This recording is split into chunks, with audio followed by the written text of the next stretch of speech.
এই দেখো আজ আমাদের গরম গরম ভাত আর এই প্রচুর লতি চিংড়ি মাছ দিয়ে আলু সেদ্ধ মাখা আর তিলের বড়া আর ডাল। বন্ধুরা আমি এখানে খাচ্ছি।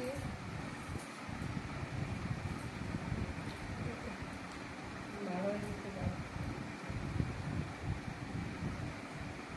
এই দেখো তোমরা কমেন্ট করে জানাবে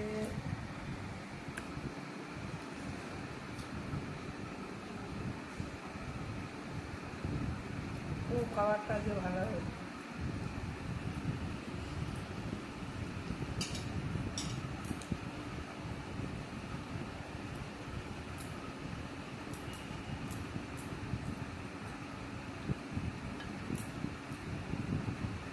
আছে?